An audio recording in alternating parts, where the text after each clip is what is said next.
میں تو مجھے یہ بھی یاد ہے کہ میں نے میاں نواز شریف کو ایک دفعہ بتایا اپنے فلیٹ کا، جب میں نے نیا لیا، میں نے میاں صاحب کو بتایا کہ میں نے ایک پینٹ ہاؤس فلیٹ لیا ہے۔ میاں صاحب نے کہا پینٹ ہاؤس کیا ہوتا ہے؟ میں نے کہا وہ سب سے اوپر والا ہوتا ہے۔ وہ مجھے یہ کوشچن کیوں یاد ہے؟ کیونکہ میاں صاحب نے آگے سے کہا کہ اگر آندھی آئی اور وہ فلیٹ اڑ گیا تو کیا کرو گے؟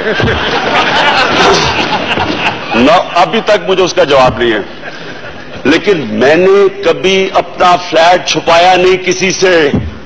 اور یہ کہتے ہیں کہ جناب ایک دم یہ جب پینما پیپرز آئے، آپ کی نیازی سروسز سامنے آئی 2012 میں نے پریس کانفرنس کر کے میرے پاس جو ڈیڈ ہے میرے فلیٹ کی سیلز ڈیڈ، میں نے سب کے سامنے پریس کانفرنس پہ دی، اوپر نیازی سروسز لکھا ہوا ہے، یعنی میں نے چھپایا نہیں کبھی۔ اور اگر میں نے نیازی سروسز کا نام میں نے نہیں لیا پہلے کیونکہ اس کا اثاثہ تو فلیٹ تھا، فلیٹ تو میں نے ہمیشہ اون کیا ہے۔ تو مجھے یہ بتائیں کہ اتنا شور مچ گیا، اس کو کمپیئر کر رہے ہیں اس فلیٹ کو کہ یہ جو انکشاف ہو گئے پرائم منسٹر کے فلیٹ سے۔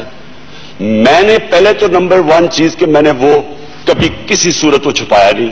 میرے پاس اب آج آپ کو میں پریزنٹ کروں گا دونوں ڈاکیومنٹس، فلیٹ کتنے میں لیا گیا اور فلیٹ 2003 میں کتنے کا بکا، اور وہ سارا جو فلیٹ کا جتنا پیسہ تھا وہ سارا میں پاکستان لے کے آیا ہوں، میرا کوئی بہت پیسہ نہیں ہے۔